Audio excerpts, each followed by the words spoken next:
Hi guys, welcome back to my channel. Yes, it's me, Melay. So, for today's video guys, baybayin natin tong desierto dito sa Jeddah, Saudi Arabia. So, yung kaibigan namin guys, may nadiskubrihan dito sa Saudi Arabia. Kaya, ngayon, pinupuntahan namin. Nagbaybay kami dito. Baybayin natin tong desierto na to.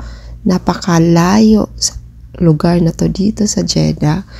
So, may mga kaibigan din siyang nagsabi, maganda daw yung pupuntahan namin kasi may sapa or ilog dito sa Jeddah. So, kaya pinuntahan namin guys. Sobrang layo at naano pa kami guys, nawala. So, ito pala yun. Ito pala yung sapa na pinuntahan namin. Sobrang layo niya guys. Maganda dito. Tahimik pero talagang malayo at delikado kung gabi kayo pupunta dito guys, kasi talagang mawawala kayo guys. Ang rami kasing ang raming daanan, tapos yung sinasabing direction ni Google is mali. So sobrang natagalan kami para mahanap ang lugar na to guys. Maganda siya at na-amaze ako kasi akala ko walang sapa or walang ilog dito sa Jeddah, Saudi Arabia guys. Meron palang ilog. So ngayon guys, pupuntahan natin yung pinakadulo guys. Kasi ito yung yung makikita mo una. Pero talagang ang linis. Parang ang linis at ang tatahimik niya guys. Kaya lang ang bato-bato niya guys. Sakit sa puwet. At ang hirap niya sa sasakyan kasi yung sasakyan namin dito ginamit is maliit lang. Kaya nababangga sa mga bato-bato niya guys.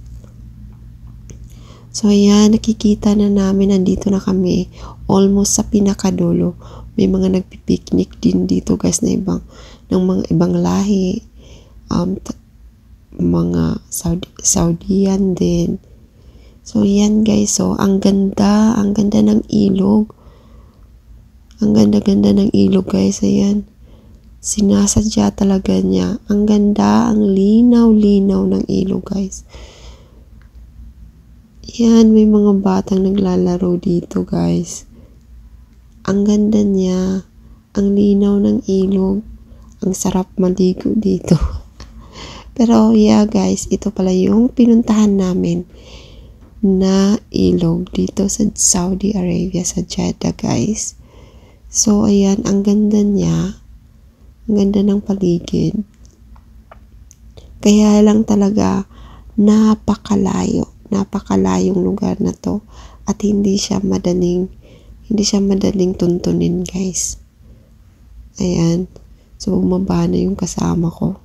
Bumababa na kami. By the way guys, bago pala kami nakarating dito sa lugar na to, muntik na kaming sumuko. Kasi yung mga kasama ko, si Ate Arlene, muntik na siyang sumuko guys. Kasi sobrang ang layo at saka nawala kami. Kasi yung Google map na ginamit namin is mali yung tinurong direksyon sa amin. So napupunta kami sa ibang part nito. Kung sa kung sa highway lang pala kami dumaan, mas mabilis lang siya. So ayan, nandito kami, nagpipicture lang kami. Ito lang yung pinunta namin dito. Sobrang layo na lugar na to. So yan guys, ini-enjoy lang namin yung magandang tanawin, magandang simoy ng hangin. At eto palang sapa na to guys, is talagang siya guys, talagang sapa talaga siya guys. Yung hindi sinadya or yung parang, dito kasi parang may sasadyain ka para may may makita lang guys. Or parang tanawin. Pero ito talagang sapa daw na to is talagang ganito na talaga siya guys. Ganito na talaga siya. Ayan, di ba ang ganda? Ang ganda talaga niya guys. Ayan. Sabi ko pa sa kasama ko, gusto kong magpa-picture dun sa gitna. Pero, nakakatakot. Ang sarap bumaba. Pero nakakatakot baka ma-slide.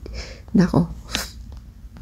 So, next destination namin guys, dito naman kami sa grocery store. So, mag-grocery kami guys. Yung kasama ko lang pala.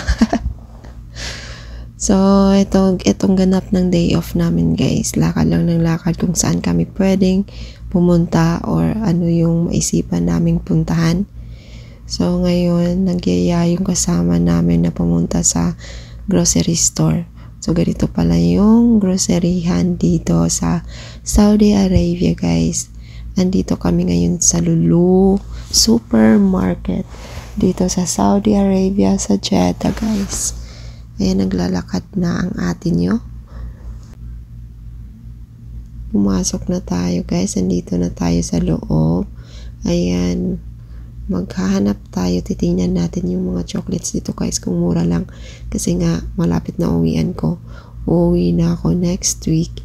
So, ayan. Maghahanap tayo ng chocolates kung mura lang. So, bibili tayo. Pero kung mas mamahalan tayo dito, doon na lang tayo sa ibang lugar bibili, guys. May mura naman kasing bilihan ng mga tsokolate dito sa Jeddah, guys. Mas mura. Mas mamahalan ka kasi kung sa mall ka bibili ng chocolate, guys. So, ayan. Papasok na tayo. So, ito yung bumungad sa amin. Bicycle. Ganito lang pala kamura. Mura lang pala dito yung bicycle, guys. Ayan. So, ang raming tao. Ibang lahi. Halos andito.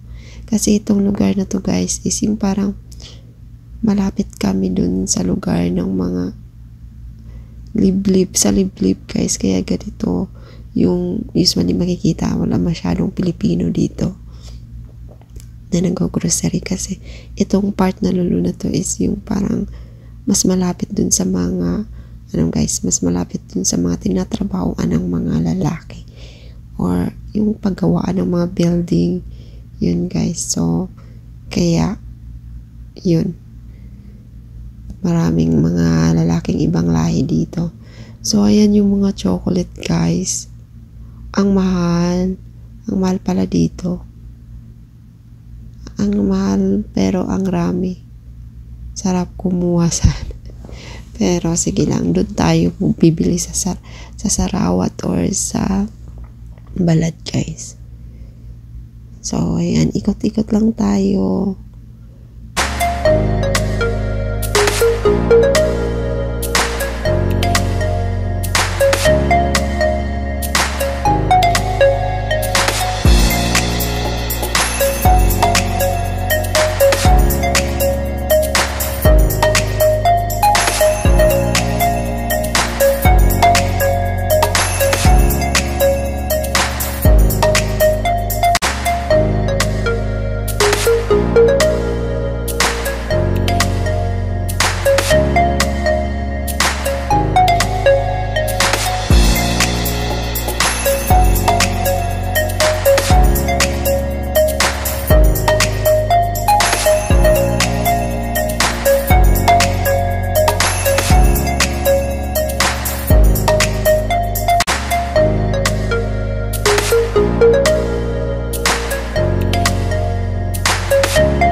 So, ito naman yung next destination namin guys, dito sa Jeddah basketball court. Dito sa basketball court na to guys, dito may maraming nagtitinda daw na ihaw-ihaw guys.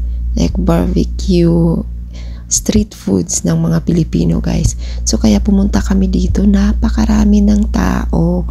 So ayan, iba-ibang layan dito, marami Pilipina at saka mga Indonesian guys. Nagtitinda sila. So hinahanap namin yung sinabi nilang Filipino food guys, yung mga nagba-barbecue dito guys. Gumagawa ng street foods kasi na-miss namin yung street food sa Pilipinas. So nagpag-desisyon na namin pumunta dito. At yun na naman, nawala na naman kami dito guys. Bago kami narating tong lugar na to guys. Kasi yung sinasabi ng Google Map ay mali na naman ulit. So napunta kami dito guys. Ayan, kaya lang inikot na namin yung lugar, wala kaming nakitang Pilipino guys, wala kaming nakitang Pilipinong nagtitinda ng barbecue. So sabi nila hanggang 12 AM ng gabi dito, nagsisimula ng alas 3 ng hapon hanggang alas 12 ng gabi. So pumunta kami dito at inikot namin yung lugar guys. Ang raming tao dito, kaya lang wala kaming nakikitang Pilipinong nagtitinda ng mga street foods. Puro ibang lahi yung andito guys, mga Indonesian. At nagtatanong-tanong nga kami dito kung saan yung mga Filipino na nagba-barbecue dito guys. At yun, nabalitaan namin niya sa ngayon na araw na to ay walang mga Pilipinong nagtitinda. Kasi yung mga Pilipino ditong nagtitinda guys ay nagka-problema dahil doon sa mga naglalaro or ewan ano ba yung, basta may mga Pilipinong nag-aaway dito guys. At pinagbawalan na sila ng mga pulis na magtinda o maglaro dito, kaya ngayon halos wala kaming makikitang Pilipino na andito na nagtitinda. So yun naman, yun sana yung pinunta namin dito guys, kasi nagki-crave kami ng mga Filipino street foods, kaya lang napakamalas, wala sila dito.